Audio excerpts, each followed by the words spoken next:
Hi, everyone. It's 4 o'clock in the East. Donald Trump now under criminal investigation by not one, but two prosecutors. New York Attorney General Letitia James making the announcement last night that what started as a civil probe into the Trump organization is now a criminal one, along with a criminal investigation led by Manhattan District Attorney Cy Vance. The bombshell announcement was described by the Washington Post like this, quote, the Attorney General's decision appears to have increased the legal risk that former President Donald Trump faces in New York, where the parallel investigations run by James and Vance had already delved more deeply into Trump's Byzantine finances than any law enforcement authorities ever had. Previously, the danger posed by James's investigation seemed to be merely financial, the kind of lawsuit Trump had faced from New York attorneys general before over his Trump University and his charity. Those cost him money, but didn't threaten his liberty. Now, however, James could also seek criminal penalties, and she appears to be cooperating with Vance's office, a move that could allow the two wide-ranging investigations to share data.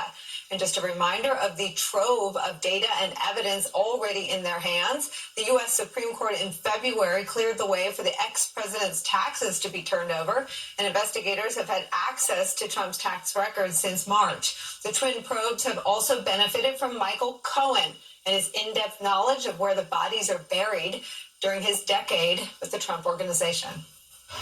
It was my experience that Mr. Trump inflated his total assets when it served his purposes, such as trying to be listed amongst the wealthiest people in Forbes, and deflated his assets to reduce his real estate taxes. And that trove of evidence, now wrapped up in not one but two criminal probes, may explain why Trump responded to today's breaking news in such an unhinged, unwieldy, nearly 1,000-word statement that reads more like the teleprompter copy from a MAGA rally than any sort of declaration of his innocence. He calls the probe an investigation in desperate search of a crime and, quote, a continuation of the greatest political witch hunt in the history of the United States. Donald Trump Jr., who was heading up the Trump org while his dad was president, calls the investigation a, quote, flagrant witch hunt that started before New York's Attorney General even took office, and apparently before she'd actually seen any actual evidence alleging political persecution. But New York's AG is scarcely all the former guy has to worry about today. The insurrection inciting ex-president now faces criminal exposure in at least one other jurisdiction outside New York, too. The DA in Fulton County, Georgia, is probing Trump's efforts to reverse the outcome of the presidential contest there. One federal prosecutor even says Trump could become ensnared in those federal probes into January 6th as well. And as Trump's legal jeopardy continues to mount, it's no surprise coverage has already turned to the intricacies of extradition policy. Politico reporting last week that law enforcement officials in Palm Beach County, Florida, have actively prepared for the possibility that Trump could be indicted in the Manhattan probe while staying at Mar-a-Lago. The growing legal peril for Donald Trump is where we start today with some of our favorite reporters and friends. Neil Katyal is here, of course, former acting U.S. Solicitor General, now a Georgetown University law professor and MSNBC contributor. Also joining us, MSNBC national security analyst Frank Figliuzzi, a former FBI assistant director for counterintelligence, whose new podcast, The Bureau, launches next Tuesday. And Bloomberg Opinion senior columnist Tim O'Brien is here. Tim, you've been following Trump's money and covering Trump's money and Trump for, I think, longer than all of us. Tell me what this announcement means to Trump. Longer than I care to remember, Nicole. Trump has been up to this kind of behavior for decades. You know, anybody in any journalist who covered him closely knows that he routinely inflated the value of what he had. You can get away with that kind of behavior around journalists because they're not law enforcement authorities and they're not banks.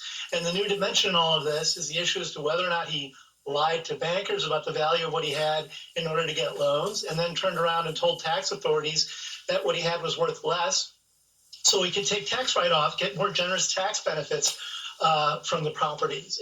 That's it's a pretty straightforward problem that I think is at the core of what's being looked at now. In addition to that, when I litigated with him, my lawyers came up with evidence in Florida that he had put in insurance claims for hurricane damage at Mar-a-Lago that was in excess of what he appeared to actually have needed. That ended up getting dropped, but I'm sure those sort of issues are getting looked at very closely. The possibility of money laundering has hung over his business dealings for quite a long time. Obviously, the difference in all of this now is that he ran for public office. He faced greater scrutiny, and law enforcement officials took a greater interest in him. But they are very used. His organization is very used to getting away with this kind of behavior. At one point, I was interviewing Alan Weisselberg in Trump Tower during an interview in which they were supposed to show me that Trump's assets were worth what he said was $6 billion at the time, when my sources said they were worth significantly less than $1 billion. And Weisselberg's own math only added up to $5 billion. And Weisselberg looked at me and he said, I'm going to run to my office and find that other billion. And then he never came back.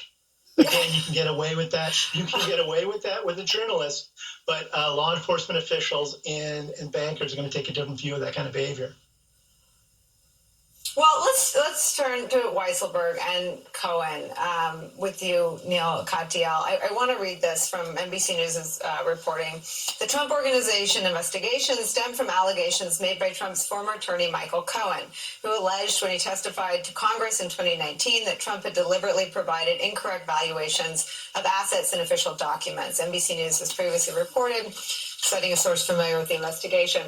So I remember that day when Michael Cohen testified. Trump was on an overseas trip and I think blew up the whole day because he was so upset and disconcerted by the Cohen testimony. And then I remember the months-long effort to discredit Cohen. But Cohen now has served his time, has nothing to gain by giving investigators anything other than the truth. And I'm guessing he knows a whole lot about Alan Weisselberg, too.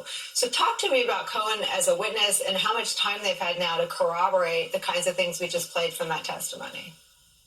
Yeah, and so just before getting to Michael Cohen, I just want to widen the lens out a bit and explain why this is so significant, because the letter that the Attorney General sent yesterday from New York is not like, an impeachment document or a political document from Congress, like the way Trump claims. It's not even like a civil case or a fine or something, or a loss of a Supreme Court case, which Trump is really good at. This is saying to the Trump Organization, your folks are going to jail potentially. And it is, as I advise clients, the thing that you dread the most. And that is what the Trump Organization got last night. Now, with respect to Michael Cohen, I think that only makes things worse. We know that Michael Cohen's been in, I think, 9 times to talk to the New York investigators. We know he knows a lot. And law enforcement investigations, and Frank will explain this better than I can, but we are built on this whole idea of you take this middle fish, you say, if you don't do something, we're going to provide, if you don't give us all the information you have, we're going to throw the book at you. It's called flipping. It happens all the time. And then they build the case methodically from there. And we know here it's not just Michael Cohen's testimony they have, and not just the tax returns, which the Supreme Court gave to the New York prosecutors unanimously after Trump lost. We also know they've been trying to flip Weisselberg's family himself. And so you got all 3 of these different pressure points. It makes it very difficult for Donald Trump to say, oh, this is something political or something like that. I mean, if this were really a political investigation designed to destroy Donald Trump's future, I don't think these prosecutors would be accusing him of tax fraud. After all, half his base wouldn't care. The other half would just be calling Trump, asking how he did it and asking for tips.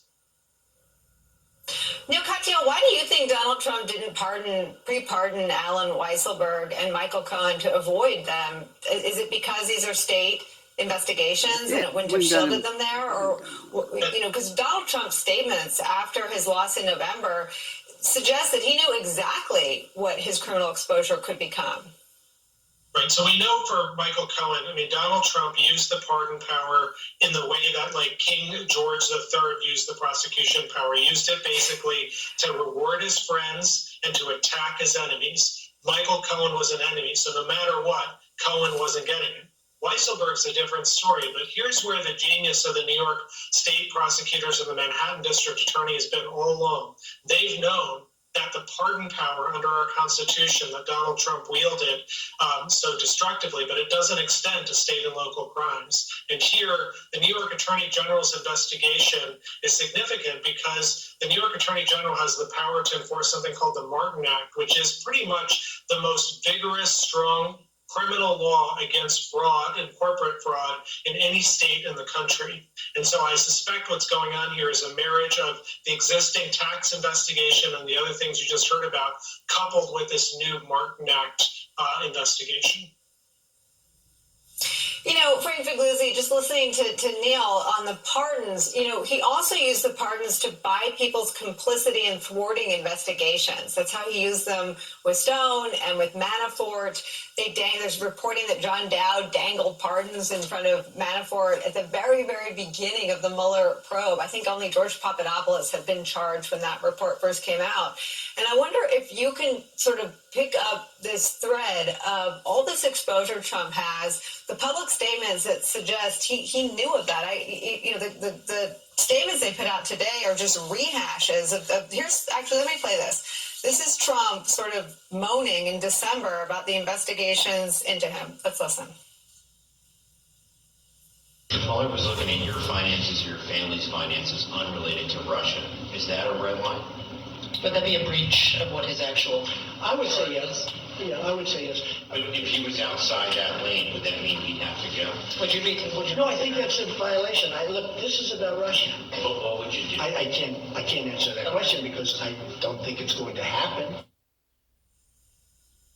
So, Frank, that was the wrong sound, but let me ask you about this first. When we were young and innocent, we thought Robert Mueller might get Donald Trump for some ties to Russia if he looked at his businesses. It turns out we know now that, thanks largely to Andrew Weissman's book, he never looked at his businesses. But that was Trump's reaction on the front of all those assumptions made by everyone watching from the outside.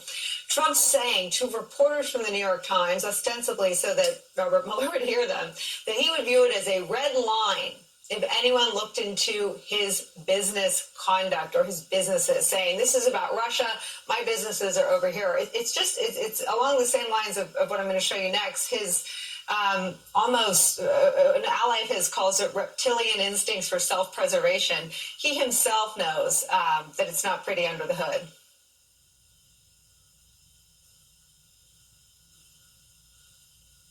Frank. Yeah, Nicole, look, I think Trump has misjudged his exposure here.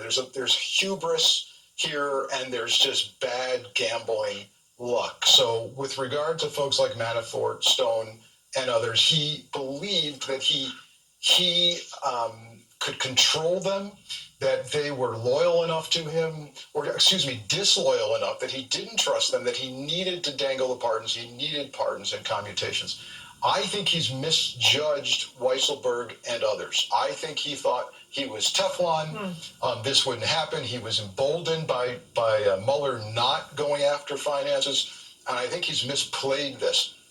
There's two takeaways I take from the very brief announcement from the New York State Attorney General yesterday. Number one, what does it mean when a civil case at the AG level in a state has turned criminal, now has a criminal component to it? When you're talking about the former president of the United States, it means something more than the bare minimum threshold of reasonable suspicion that a crime has occurred. I don't think she would make this announcement lightly, or if she merely had reasonable suspicion. I think she's got strong evidence. I think she has specific and articulable facts that she's very confident in. Number two, the other part of that brief announcement was this coordination effort with the Manhattan District Attorney. What does that mean strategically?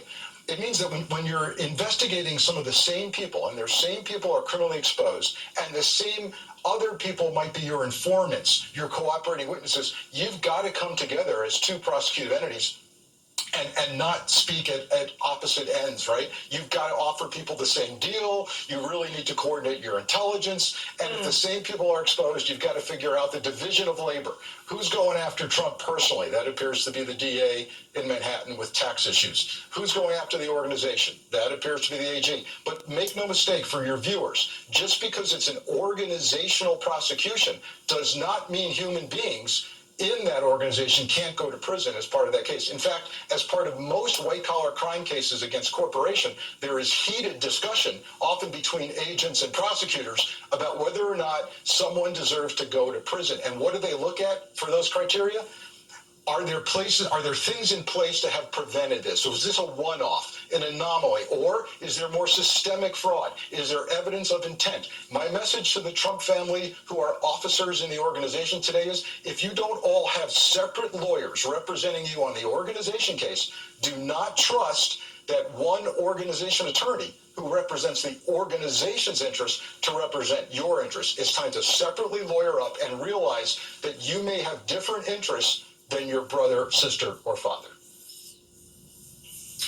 There's so much to unpack there. Let me follow up with you, Frank. I mean, is the Enron prosecution an example of a business that was prosecuted but individuals went to jail? Is that the kind of prosecution that they could be imagining?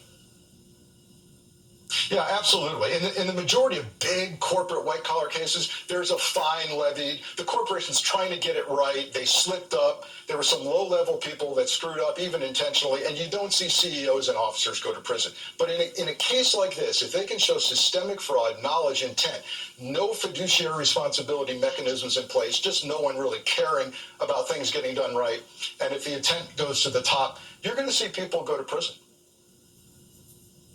Well, Frank, wasn't that part of Donald Trump's campaign message? I mean, he kind of ran as a guy who figured out how to cheat on his taxes. He ran as a guy who was proud of all of the ways that he found to screw the government. And that was his reason for wanting to be president. Does an investigation, can they sort of re-examine that in light of evidence they gather? I mean, I also want to play for you the sound that I talked about before, Frank. This is him talking in December, and it seems to be weighing very heavily on him, what he knows to be criminal exposure. Let me play the right tape this time. Now I hear that these same people that failed to get me in Washington have sent every piece of information to New York so that they can try to get me there. They want to take not me, but us down. And we can never let them do that. I mean, there's not, his own allies will tell us that there are not a lot of people at the Trump organization. Let me bring you in on this, Tim O'Brien. I mean, isn't that the case? It's not about getting others. I mean, this was a very small office, mostly run by Trumps, right? Right. You know, when we're comparing this to, say, Enron or Arthur Andersen or WorldCom, some of these major white-collar fraud investigations, those are big corporations. They aren't the mom and pop shop sitting above a grocery store that is essentially what the Trump organization is. And loyalty in that organization goes one way. Donald Trump is notoriously disloyal to anyone who presents a threat to him or complicates his life, and he throws them under the bus at the drop of a hat.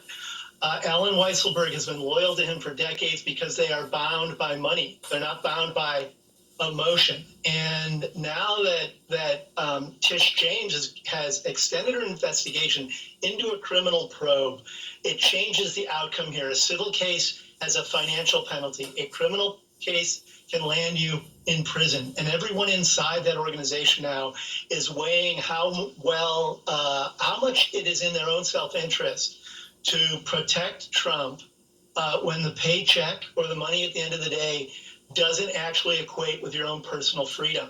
And I think that's why it's so significant that Weisselberg is getting squeezed by these investigators. Because if they turn Weisselberg, it opens the door to decades of financial chicanery and possibly criminal behavior that Trump has been proximate to.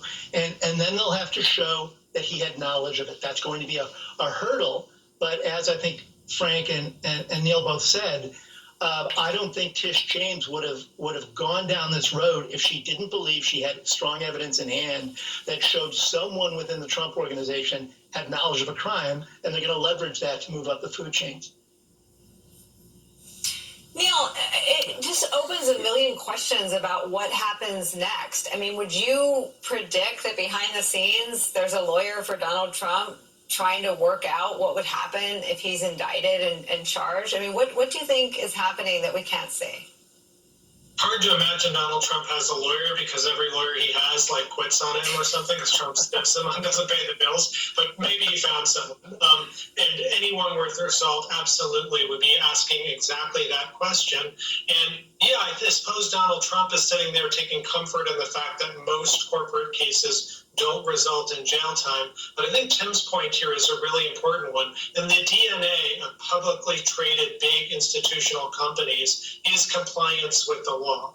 And the Trump Organization, I think their compliance department was basically a picture, a giant Sharpie pen of the presidential seal or something like that. You know, they don't have the kind of checks in there. And so you can't rely on that past track record for publicly traded corporations when it gets to something like the Trump Organization. So absolutely, I suspect that Donald Trump Jr., Eric, Ivanka, Weisselbergs, they all are lawyering up. I mean, as I've said, Trump is the greatest jobs program for lawyers imaginable. They'll probably all have separate counsel, and they're all sitting there asking those questions. And perhaps some of them are sitting there saying, should I make a deal? Should I take a flip? Obviously incredibly difficult to do against your family members, but Weisselberg and others don't have quite that level of loyalty, and Donald Trump certainly doesn't have that level of loyalty. Okay, we've watched Donald Trump for 5 years. This is a serious question. I mean, Neil, if he's charged, does DeSantis have to turn him over? I mean, could we see like a Bronco chase? I mean, what do you think would happen if this joint investigation resulted in an indictment for Donald Trump? Serious question. To you first, Governor DeSantis is floating around the idea, or some of his folks, that he can like protect Donald Trump from an extradition request from New York. And Trump, for his part, is like saying, yeah, you know, DeSantis, you know, I'll maybe make you my vice presidential candidate in 2024, which is like bizarre to me. I can't imagine anyone, after what Trump did to the last guy, wanting to be Trump's vice presidential candidate in 2024. It's kind of like being a drummer for Spinal Tap or something like that, and, you know, spontaneous combustion. So, but in any event, the serious answer here is that Governor DeSantis can't do that. The Constitution actually, in its text, our founders dealt with this. They said, if you commit a crime in one state and someone goes to another state, that other state is obligated to turn you over to the state in which you're indicted.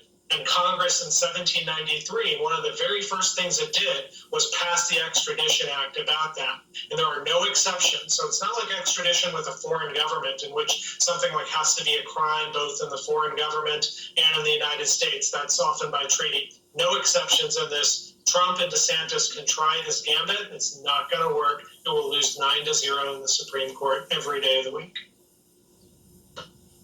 Neil Katyal with the not so subtle point that being Trump's VP is not the job it once was after the noose was erected at the insurrection. Thank you for that. Neil, Frank, Tim, thank you all so much for starting us off. I wanted to hear from all of you since this news broke. Thank you so much. We should mention that Michael Cohen